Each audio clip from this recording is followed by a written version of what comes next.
folks, how you doing? My name is Stephen Connolly. What I'd like to do right now is give you a quick lesson, free little lesson here. Just showing you how to take stuff you already know, probably all basic stuff you know, and just adding a little bit to it. Alright? If you add just a certain couple of ingredients, it can change the whole sound, the whole feel, and the whole style of what you're doing. So in this particular chord progression that I put together for this, I'm using a G major. I'm in the key of G major as well, so I'm using a G major chord. Right, basic chords. G major to a D major, okay, to an A minor chord, to a C major chord, back to a G major. Okay, it's very basic, very simple, and like I said, these are chords that you learn in the very beginning of your playing, so it's nothing really advanced at all. So the movement, you know, the chord progression that you mostly would probably play, especially if you're new to guitar, would be something like.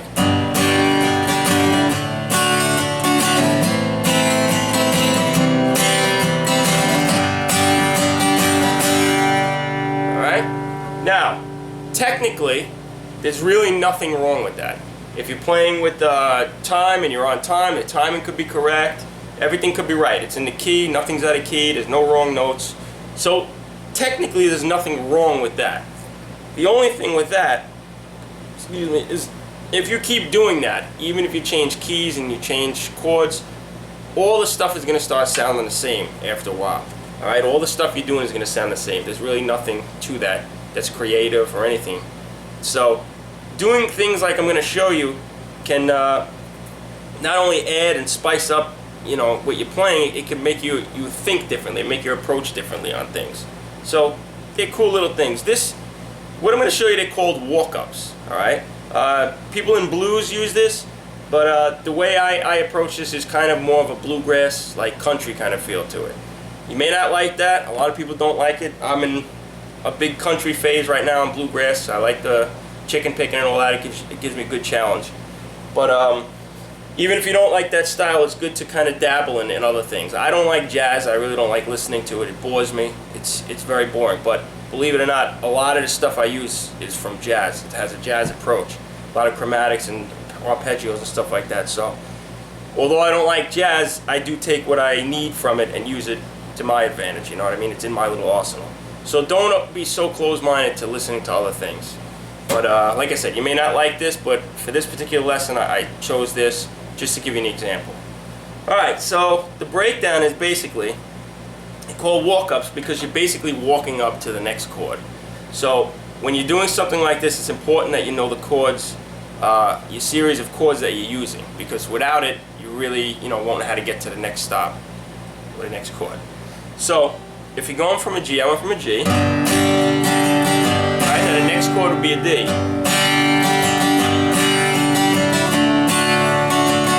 Now that's the basic way, the pretty much generic way to do it. So what I did was I walked it up, and it sounds like this.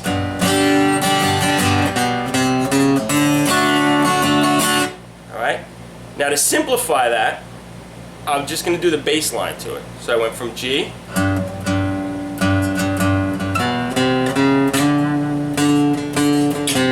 A minor, C, back to G. Okay? So now, the way you would do this is, you'd have to know, like I said, you're starting on a G, you have to say to yourself, well, what's my next chord?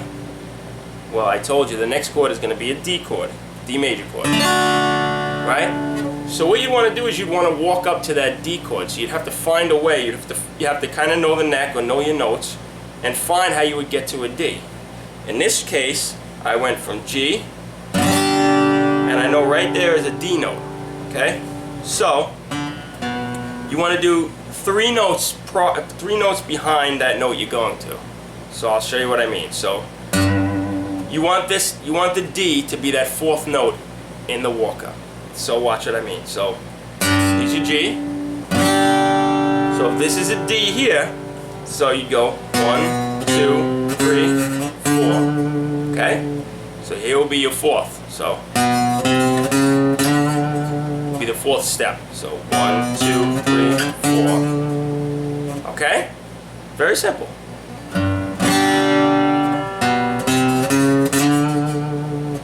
And then you get your D. But if you know the neck and you know the notes, instead of doing this,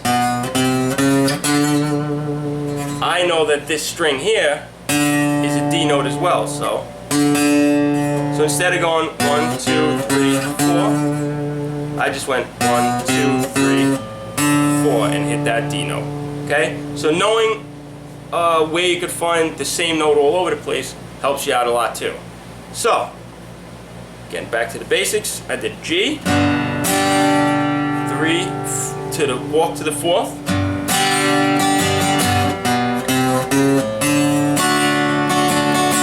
Now the next chord in the series is an A minor chord. Okay? So what I did was the opposite now. I walked back to it. I walked down to it. So, same thing. I did 3 notes before. So I went 1, 2, 3, and here's an A note. So, okay? So far we have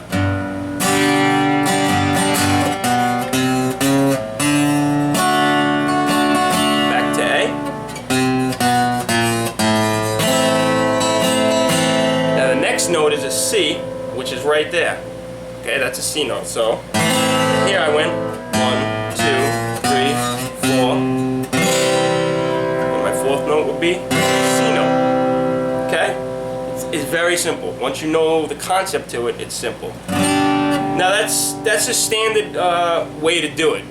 You could add a couple more notes. You could, subtract. That's up to you. But basic way to learn to keep and change it around with you. Like, cause now if you use this technique, or if you use this, I guess, theory in other keys with other chords, you could just use this. You could use it like this, okay? And if it doesn't sound right, or if the timing is off, if you have a metronome or something, you can just adjust it to you. Take out a note, add a note, but you basically want to walk it up about 3 notes, like that. So, for this one, I walked them all up like that.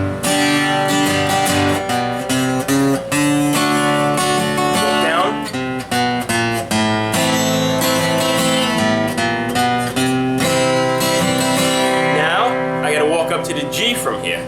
So I know this is a G note. So I got 1, 2, 3, 4. And that's it. That's all there is to this one. But now, when you put it all together, it sounds like a lot more than what it was in the beginning. So here it is.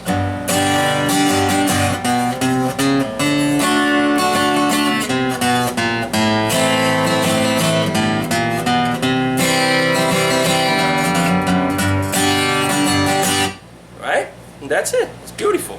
You could, like I said, little things like this can really add to your playing, and it's not difficult. A lot of people are intimidated by it. They don't want to go out of their comfort zone, but it's really not hard. You could dabble with this by yourself and see that it's really simple. And you could take it into other keys using that same, walking it up to the fourth, all 3 notes before, and try it out, and you'll see it works in all other keys.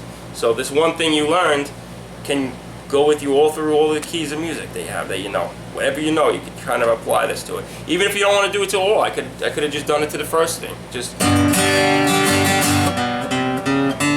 I don't want to walk anymore.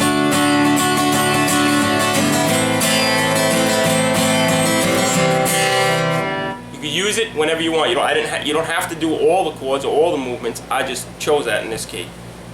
In this, in this series.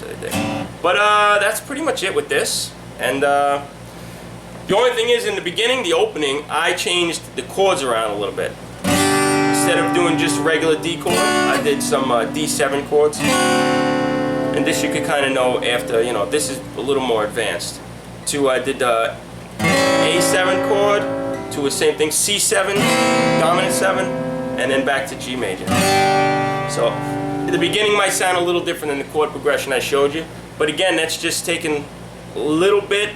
It's the same concept behind the same foundation. I use the same chords as far as the to G, D, A, C, and back to the G, but I just spiced them up a little bit. And knowing a little bit can take you a long way. So I hope this was educational for you, and thank you for your time.